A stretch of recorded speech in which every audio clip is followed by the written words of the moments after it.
Recently, I sat down to play a Chutes and Ladders game with my 7-year-old great niece. It was fun to see her little mind at work, but she had one annoying peculiarity. She was continually bending the rules, reshaping roles, changing the boundaries, reversing strategies. Everything I took for granted, she challenged. Cheating? I don't think so. When we decide that we're in competition, we have implicitly agreed to play the game the way it's always been played, to abide by the formal and informal rules and roles as well as the unspoken rituals. I've concluded that competition encourages conformity.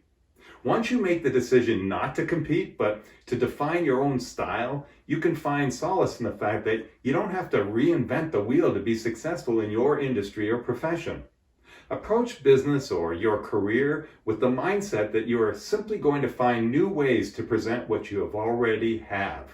Look, I always thought that the best win at anything. That might be true for sports, but not for business or for life in general. If you're trying to build a profitable business or a stable career, you might be approaching it all wrong. At least I was. I think that the common belief about success is also totally wrong. I get it when it comes to sports. There's only one place at the top. And to get to the top in a sport, you have to be the best. But business is different. Instead of being the best, you have to drive for becoming the first. Who cares about a marginally better product or service? That's the problem with most businesses and with people in general today. We compete with each other for the same market. A great example of this is what happens in the music industry. Drake is the first rapper that sings and who gets away with it. Rihanna broke out with a song called Pon de Replay, which is a combination between pop and reggae. A new sound. Lady Gaga, well, she doesn't need an introduction. She's Lady Gaga, and you can't compare her with anything. You see, it's not about being better. It's about being different. And when you're different, you're often the first in a new category. You'll find yourself coloring outside the lines.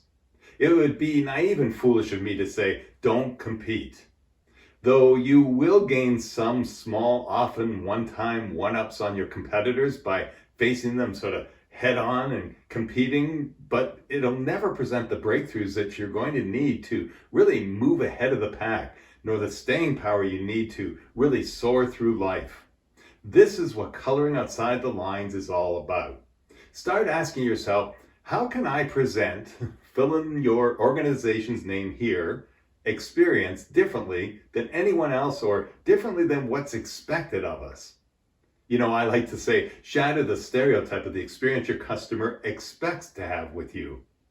Bragging about safety records or how tasty our product is or how courteous our staff is only lasts so long until the competition catches on.